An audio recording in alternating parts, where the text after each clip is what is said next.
by my ceasefire and a hostage deal has been reached by Israel and Hamas. The elements of this plan was developed and negotiated by my team and will be largely implemented by the incoming administration. That's why I told my team to keep the incoming administration fully informed, because that's how it should be, working together as Americans. This will be my final address to you from the American people from the Oval Office, from this desk as president.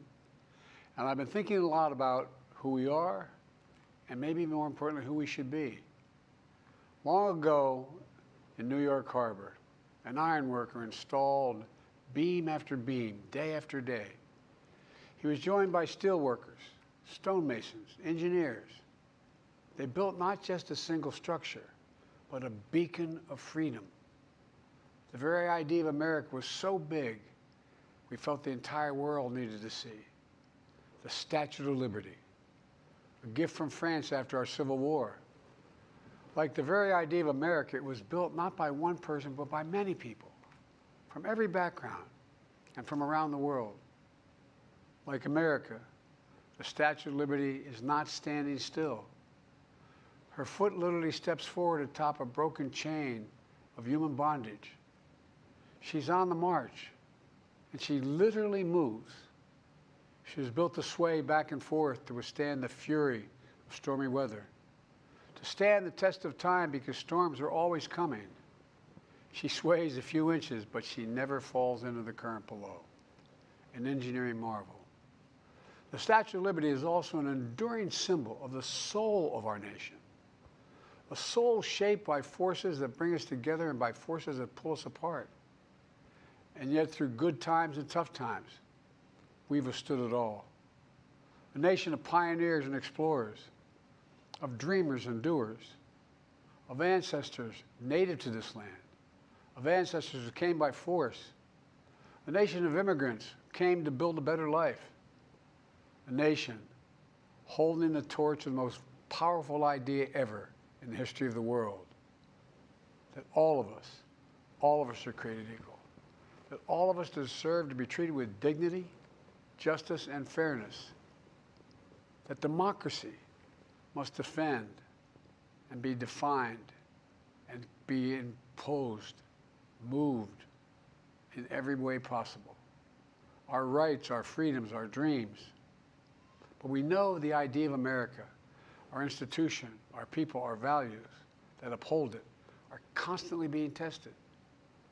Ongoing debates about power and the exercise of power, but whether we lead by the example of our power or the power of our example, whether we show the courage to stand up to the abuse of power or we yield to it. After 50 years at the center of all of this, I know that believing in the idea of America means respecting the institutions that govern a free society, the presidency, the Congress, the courts, a free and independent press, institutions that are rooted, they just might not reflect the timeless words, but they echo the words of the Declaration of Independence. We hold these truths to be self-evident. Rooted in the timeless words of the Constitution, we the people. Our system of separation of powers, checks and balances. It may not be perfect, but it's maintained our democracy for nearly 250 years, longer than any other nation in history that's ever tried such a bold experiment. In the past 4 years, our democracy has held strong. And every day I've kept my commitment to be president for all Americans through one of the toughest periods in our nation's history. I've had a great partner in Vice President Kamala Harris.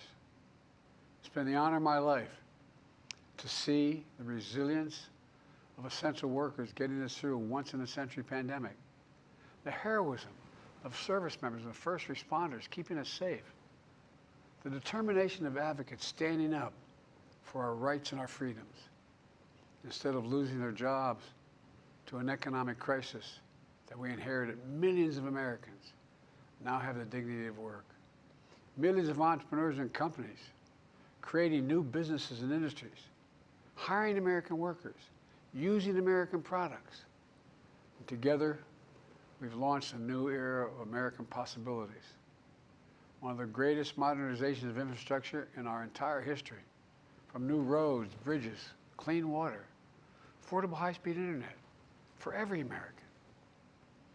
We invented the semiconductor, smaller than the tip of my little finger, and now is bringing those chip factories and those jobs back to America where they belong, creating thousands of jobs. Finally, giving Medicare the power to negotiate lower prescription drug prices for millions of seniors. And finally, doing something to protect our children and our families by passing the most significant gun safety law in 30 years and bringing violent crime to a 50-year low, meeting our sacred obligation to over 1 million veterans so far who are exposed to toxic materials, and to their families, providing medical care and education benefits and more for their families. You know, it will take time to feel the full impact of all we've done together. But the seeds are planted, and they'll grow and they'll bloom for decades to come. At home, we've created nearly 17 million new jobs, more than any other single administration, a single term. More people have health care than ever before. And overseas, we've strengthened NATO. Ukraine is still free. And we pulled ahead of our competition with China, and so much more. I'm so proud of how much we've accomplished together for the American people. And I wish the incoming administration success, because I want America to succeed. That's why I've held my duty to ensure a peaceful and orderly transition of power, to ensure we lead by the power of our example. I have no doubt that America is in a position to continue to succeed. That's why my farewell address tonight, I want to warn the country of some things that give me great concern. This is a dangerous and that's a dangerous concentration of power in the hands of a very few ultra-wealthy people. And the dangerous consequences if their abuse of power is left unchecked. Today, an oligarchy is taking shape in America of extreme wealth, power, and influence that literally threatens our entire democracy, our basic rights and freedoms, and a fair shot for everyone to get ahead. We see the consequences all across America, and we've seen it before, more than a century ago. But the American people stood up to the robber barons back then and busted the trusts. They didn't punish the wealthy, just made the wealthy play by the rules everybody else had to. Workers want rights to earn their fair share. You know, they were dealt into the deal, and it helped put us on a path to building the largest middle class, the most prosperous century any nation in the world has ever seen. And we've got to do that again. In the last 4 years, that is exactly what we've done. People should be able to make as much as they can, but play by the same rules, pay their fair share of taxes. So much is at stake. Right now, the existential threat of climate change has never been clearer. Just look across the country, from California to North Carolina. That's why I signed the most significant climate and clean energy law ever in the history of the world, and the rest of the world is trying to model it now. We've proven we don't have to choose between protecting the environment and growing the economy. We're doing both. Their unchecked influence, to eliminate the steps we've taken to tackle the climate crisis, to serve their own interest for power and profit. We must not be bullied into sacrificing the future of our children and our grandchildren. We must keep pushing forward and push faster. There's no time to waste. It's also clear that American leadership in technology is an unparalleled source of innovation that can transform lives. We see the same dangers of the concentration of technology, power, and wealth. You know, his farewell address, President Eisenhower spoke of the dangers of the military-industrial complex. He warned us then about, and I quote, the potential for the disastrous rise of misplaced power, end of quote. 6 decades later, I'm equally concerned about the potential rise of a tech industrial complex that could pose real dangers for our country as well. Americans are being buried under an avalanche of misinformation and disinformation, enabling the abuse of power. The free press is crumbling. Editors are disappearing. Social media is giving up on fact-checking abilities and risk for our economy and our security, our society, for humanity. Artificial intelligence even has the potential to help us answer my call to end cancer as we know it. But unless safeguards are in place, AI could spawn new threats to our rights, our way of life, to our privacy, how we work, and how we protect our nation. We must make sure AI is safe and trustworthy and good for all humankind. In the age of AI, it's more important than ever that the people must govern. And as the land of liberty, America, not China, must lead the world in the development of AI. You know, in the years ahead, it'll help to be, it's going to be up to the president, the presidency, the Congress, the courts, the free press, and the American people to confront these powerful forces. We must reform the tax code, not by giving the biggest tax cuts to billionaires, but by making them begin to pay their fair share. We need to get dark money. That's that hidden funding behind too many campaigns contributions. We need to get it out of our politics.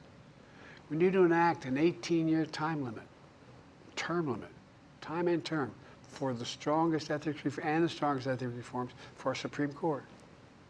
We need to ban members of Congress from trading stock while they're in the Congress.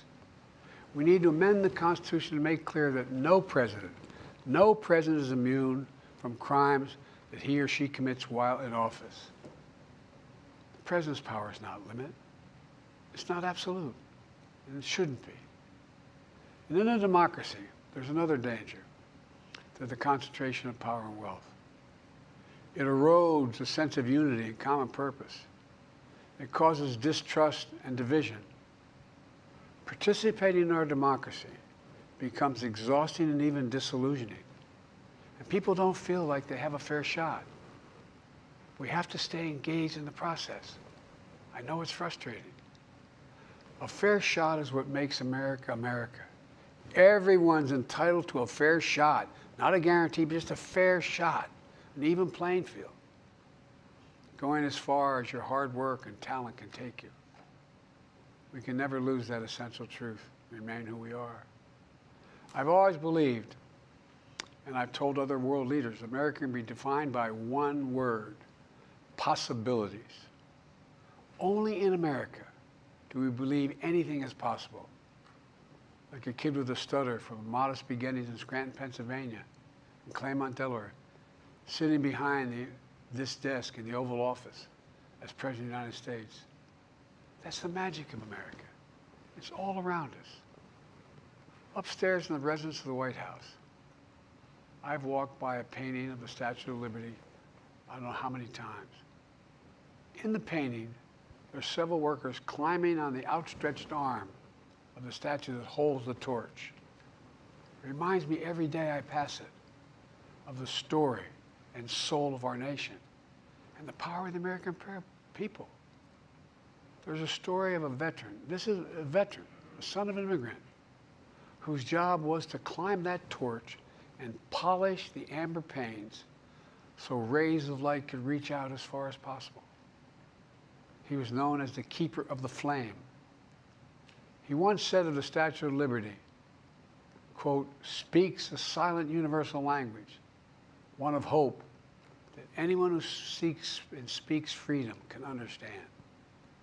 Yes, we sway back and forth to withstand the fury of the storm, to stand the test of time. A constant struggle, a short distance between peril and possibility. But what I believe is the America of our dreams is always closer than we think. And it's up to us to make our dreams come true. Let me close by stating my gratitude to so many people, to the members of my administration, responders across the country and around the world. Thank you for stepping up to serve. To our service members and your families, it's been the highest honor of my life to lead you as Commander-in-Chief. And of course to Kamala and our incredible partner, the historic Vice President. She and Doug have become like family. And to me, family's everything. My deepest appreciation, First Lady who's with me in the Oval today, for our entire family. You're the love of my life and the lives of my love. My eternal thanks to you, the American people. After 50 years of public service, I give you my word. I still believe in the idea for which this nation stands. A nation where the strength of our institutions and the character of our people matter and must endure. Now it's your turn to stand guard. May you all be the keeper of the flame. May you keep the faith. I love America. You love it too. God bless you all. And may God protect our troops. Thank you for this great honor.